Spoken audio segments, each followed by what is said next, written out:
On a Sunday afternoon, August 5, 1962, Nelson Mandela was in a late model Austin Westminster coupe making its way from Durban to Johannesburg. It was about a 7-hour drive. Even though Mandela was posing as a chauffeur in a long duster coat, he was sitting in the passenger seat.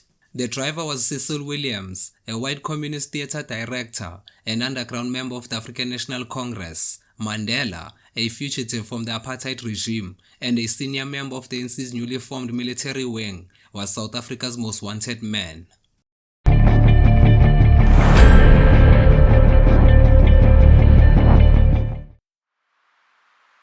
Several days before, Mandela had returned from a 2-month trip across Africa, where he had been raising money for the ANC's military campaign and receiving military training himself. Just before he left to return to South Africa, he had been given a Soviet-made Makarov pistol in Ethiopia. He had that gun with him in the car. Mandela had been summoned back by the ANC's leadership, who wanted him on the ground to lead the guerrilla war against the white supremacist state. The night before, on August 4th, he had gone to a secret dinner with other ANC leaders in Durban. He wore his khaki military fatigues, and it was a happy evening of friendship and laughter. Everyone there said he seemed unconcerned about the countrywide manhunt for him. Mandela and Williams had been on the road for a couple of hours when, on a narrow hilly pass a few miles outside of the town of Howick Falls, a Ford V8 pulled in front of Mandela's car. The driver signaled Williams to stop. Mandela knew instantly what was happening. He was caught. He told about that moment in 1993 when he was working on his autobiography, Long Walk to Freedom. Now I had a revolver which was unlicensed, and I just took it out and put it in between the seats, and at one time I thought I could open the door first and roll down, but I didn't know how long, this bank was and what was there. I was not familiar with the landscape. I was very fit in those days, and I could virtually climb any wall. And then I looked at the back, just at the rear view mirror. I saw there were 2 cars. Then I felt that, no, it would be ridiculous for me to try and escape. They'll shoot me. Mandela was always a cautious revolutionary. If he had tried to escape, it's possible that history would not remember Nelson Mandela at all. Mandela said a tall, slender South African policeman, whom he'd never met, approached the car, took out an arrest warrant, and politely asked Mandela to identify himself. Mandela, who had grown a beard while in Africa, had been underground for nearly 2 years, gave him his alias, David Motsamai. According to Mandela, the officer said, you are Nelson Mandela, and this is Cecil Williams, and I'm arresting you." The officer, who had never seen either of them before, knew exactly who they were. That small detail, and a host of others that have emerged over time, have fueled decades of suspicion that the South African police had been tipped off about Mandela's whereabouts, and that the likeliest source for that information was the US Central Intelligence Agency. August 1962 was the height of the Cold War. Mandela's capture occurred only a few weeks before the Cuban Missile Crisis, and the American intelligence community believed that Mandela and the ANC were secret allies of the Soviets. In 1986, while Mandela was still in prison, when the US Congress was contemplating putting anti-apartheid sanctions on South Africa, the Johannesburg Star printed an unbylined news story that said, according to a retired senior police officer, the South African police had been tipped off to Mandela's whereabouts by an American diplomat at the US consulate in Durban, who was the CIA operative for that region. In 1963, the diplomat, according to the Star, had revealed his role while drunk at a party at the Durban apartment of Mad Mike Hore, a well-known Anglo-Irish mercenary. 4 years after the Star article, at the time of Mandela's release from prison in 1990, when he was about to visit the US and get a hero's welcome, the Atlanta Journal-Constitution published a piece reporting that a retired American intelligence official said that within hours of Mandela's arrest, a senior CIA operative named Paul Oko walked into his office in Washington and said, "We have turned Mandela over to the South African security branch. We gave them every detail, what he would be wearing, the time of the day, just where he would be. They have picked him up. It is one of our greatest coups." The article quotes former intelligence officials saying the CIA saw Mandela in the ANC as a threat to the stability of the South African government. The US had just signed a military cooperation agreement with South Africa, and the country was an important source of uranium and other strategic minerals. More importantly, apartheid South Africa was the West's most reliable ally against the Soviets, who had strong ties with many other newly independent African states. At the time, the US intelligence presence in South Africa was larger and more sophisticated than the South African government's. The article quoted a former South African intelligence official named Gerard Ludi saying the CIA had a paid informant in the ANC Durban branch who told the local case officer where Mandela would be. Then, in 2016, a long-retired CIA officer named Donald Rickard, then 88 years old and ailing, gave an interview to British film director John Irvin in which he said he had informed the South African police about Mandela. Speaking to Irvin for his dramatized documentary, Mandela's Gun, Rickard confirmed he had been operating undercover as a State Department vice consul in Durban.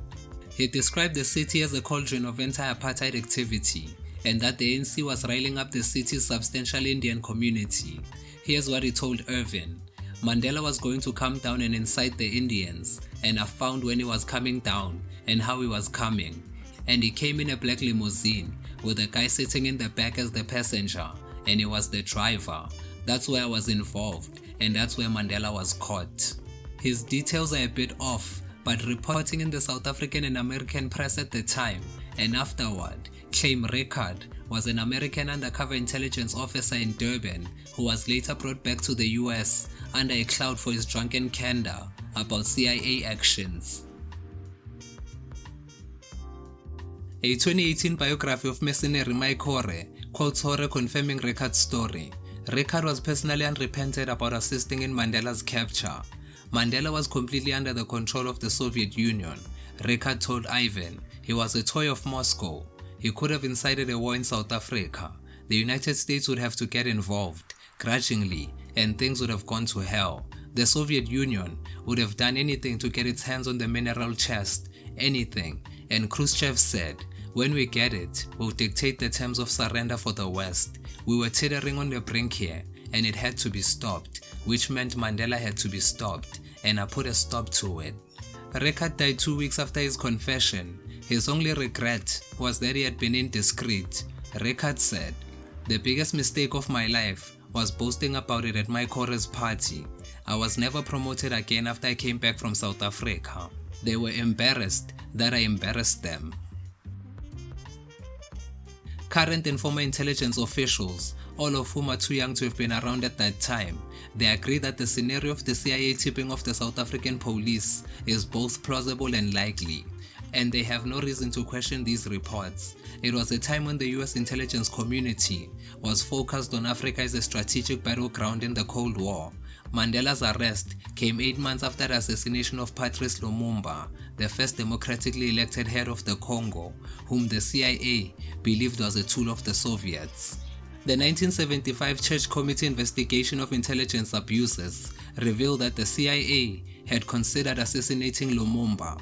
It was the peak of tensions with the Soviet Union, and Mandela was regarded not just as a revolutionary, but someone who was at the very least sympathetic to the Soviet point of view.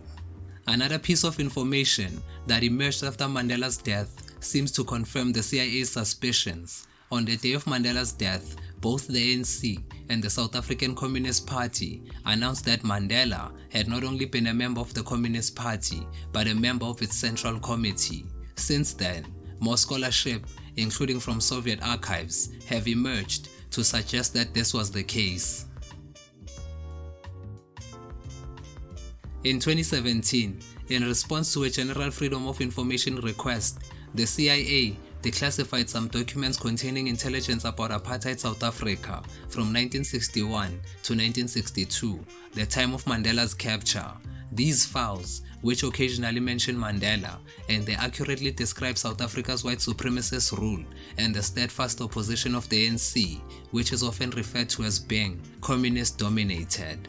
In a declassified CIA document, marked secret and dated May 25, 1961, a little over a year before he was captured, the agency described Mandela as a probable communist who had revived interest in the anti-apartheid protest, an able organizer who reportedly has ample funds at his disposal.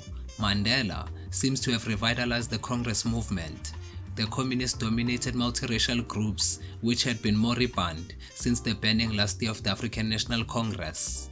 Then, in a longer memo from the CIA in February of 1962, the year of Mandela's capture, also marked secret, the agency pinpoints Mandela as the head of the ANC guerrilla movement and is clearly aware that Mandela was no longer in South Africa. Mandela, who lived undercover in South Africa and Basotho land after the failure of the general strike he called last May, has left the country. No period after the word country, and the next sentence is blacked out. This is the first piece of evidence that the CIA was tracking Mandela and knew he was out of the country. Congress gave the CIA some notable exceptions to the 1966 Freedom of Information Act. The agency is exempted from providing any information about any CIA operations and will not furnish records of any actual or alleged CIA employee, source, or method. In fact, they will neither confirm nor deny the existence of such records, but at times, in the interest of history and democratic accountability, the CIA has been more transparent about its activities. During the Church Committee hearings, it confirmed that it had illegally targeted American citizens. In 2014, the CIA declassified records showing that after the Second World War, it had used former Nazis as spies in the Cold War. The reality is that the US government was years behind the rest of the world in recognizing Mandela's virtues. Mandela remained on some American terrorist watch list until 2008, the final year of his presidency. The CIA has not declassified any material related to Mandela's actual capture. Although the CIA cannot confirm or deny the existence of such records, it's certain that they exist. Mandela always said he was not careful enough after he came back from his African trip for a man underground. While that's certainly the case, that doesn't preclude the possibility of the CIA alerting the South African police. Both can be true, and both likely are. Mandela seemed to harbor no hard feelings about this. He was an outlaw. He was seeking to overthrow the South African government, which was a reliable ally of the US against the Soviet Union. He was a realist. From the 50s onward, he always had to factor the Cold War into his strategy. His freedom struggle was always fought in the shadow cast by the Cold War. He did complain that America and the West never supported him until he came out of prison, but he also understood that the US saw everything through the lens of the Cold War.